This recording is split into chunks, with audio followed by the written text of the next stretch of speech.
Now, Wole Soyinka's death and the King's Horseman is a story about colonialism and the clash of cultures, which is based on a true incident that happened in Oyo State, southwest Nigeria in 1946. The play, with a stunning experienced cast and stage performances, is currently staged at the Terra Culture Theatre in Victoria Island in Lagos. And joining us now is...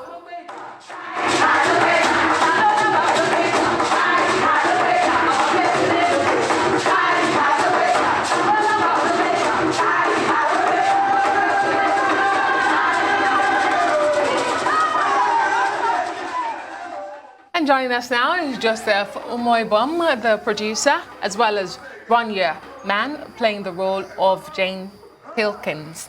Thank you both for joining us on Newsday. Let me begin with you, Joseph. As the producer of the show, of the play, it's my understanding that this play, of course, is fashioned after Nobel laureate Wole Soyinka's play, inspired by a true life story. But why? What inspired the decision to stage this play? Well, thank you. It is not just fashioned after, it is actually the Nobel laureate's play. And we decided to do the play based on his, the prof asking us to produce the play.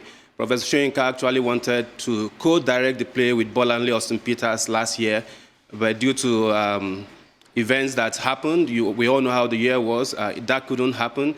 And his schedule has been tight, so he decided that Bolanle Austin Peters could go ahead and direct without him. And also, it is a classic play that we feel that conveys a lot about our culture and our heritage, and interferences that has changed a lot of things from foreign cultures, interferences in our own culture. So it's important also not just for the purpose of entertainment, but also to always bring back to our memories our culture and the history of our people and our respective tribes. Okay, now to speak with you, Ronya. Have I got that right? Ronya? Yes. Okay. I saw you on stage and I really enjoyed watching the play, not just because you're here. What do you feel the play says, having been in Nigeria and been a part of this play, to Nigerians at this time, and what did it say to you? Oh, wow. Well, I can't really say what it said to Nigerians, apart from, comments that I got from friends of mine that came to watch the play, Nigerian friends, I mean, that first of all said it was enormously pleasurable, colorful. Like you said, you mentioned before, that the story came through very, very well. And I think the story mainly talks about the Eleshinoba being indulgent, self-indulgent a little bit too much maybe, and that caused the events to follow the way they did, and the whole ritual of the chief horseman to kind of fail. It's I think Wole Soyinka wrote here something in like a Greek tragedy. I think it's a beautiful piece of work. I mean, the more we read into it during rehearsals, the more we discovered more and more layers of almost poetry, not almost, poetry, and metaphors. And I remember the actors and myself just getting goosebumps every time you like, this is genius, the guy's a genius. So, and a lot of people said, this is what it's all about, meaning educate the people about the culture, and not just the foreigners, but also the locals, because now in modern life, I'm not sure how much Nigerians are aware of the tribal connections, the history of the rituals and the beliefs that they have today. I find Lagos fascinating in the sense of the coexistence of religion and traditional cultural beliefs, etc. I find that mesmerizing, really. I think it's a wonderful depiction of self-preservation of your roots. Indeed. Well, I would like to ask you about the role you played and how you took that in, but let me pick up from where you left off and go to Joseph with it. She was talking about a sense of identity as a people. For me, every time I look at this play, I've always thought that the essence of the play was to show some level of idiocy and ignorance of the colonial officer and his interference with culture.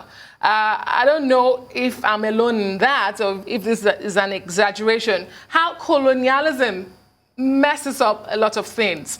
So would you say that we have lost our sense of identity? And Professor Wale Soyinka at some forum has said this is not about clash of culture, but to demonstrate interaction in between. What do you think, Joseph? Well, I think to a large extent you are correct. There has been a lot of influences on our culture from foreign cultures. And we can see that even in the way we dress. We can see that even in our children not be able to speak our language, but they can speak 3, 4, 5 foreign languages. You can see that in even our children not knowing a lot about our history or our culture as a people. That influence has always been there, brought in not just by administrative rule of our people by foreigners, but even by the religions that have come our way from foreigners. They have had a tremendous influence on our culture.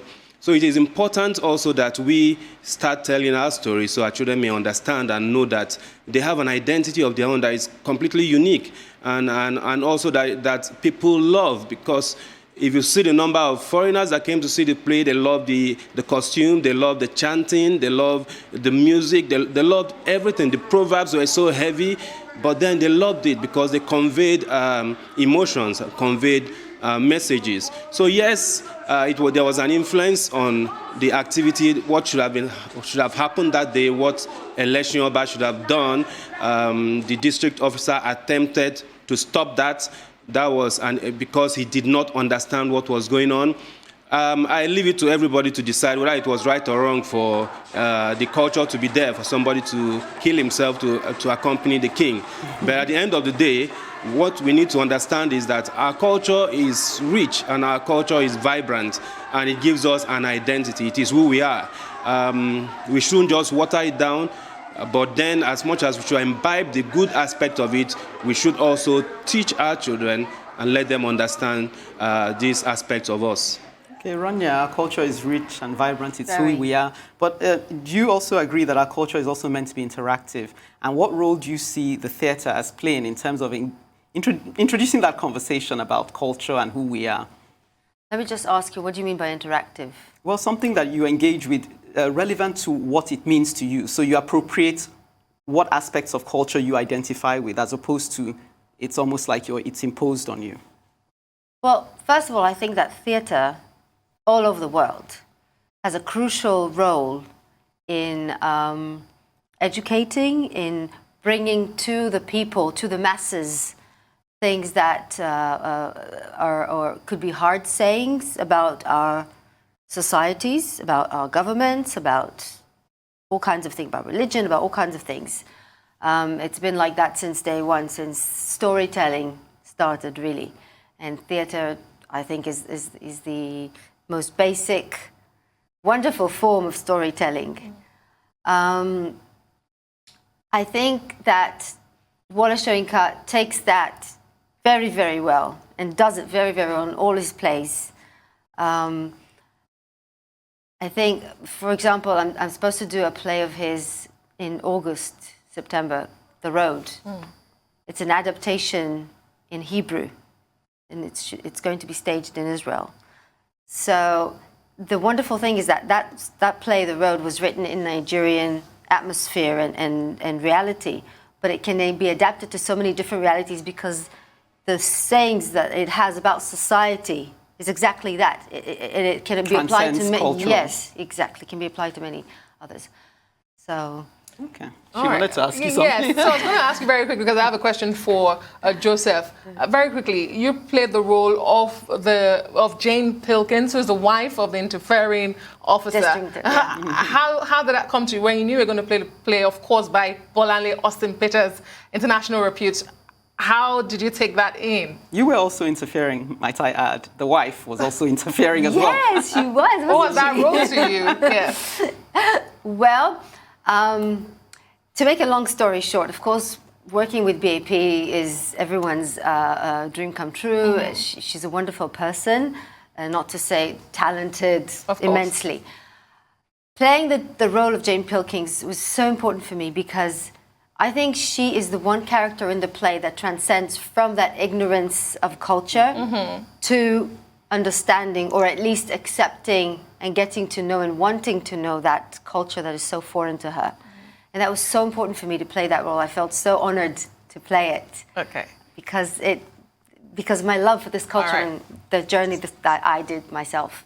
And very quickly, Joseph, I'd just like to ask you, we are told it's showing at the Terra Culture.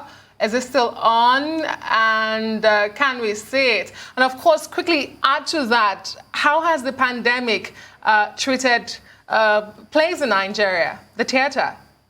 Yeah, the play is, it ended on Sunday, so it's no longer running, unfortunately. But Can we have more? It will be back. Yes. I assure you it's going to come back Yes. because the demand is there. So many people wanted to see, There was but quite a couldn't. crowd on Sunday. Yeah, in fact, we sold out on the first day. It ran for 4 days, but by the first day, we had sold out all the shows. So it's going to come back. We could not do full capacity because of COVID. We had to do 50% of the capacity so we can space people out well. We hope next time it comes that we can have a full capacity so everybody can be able to see the show.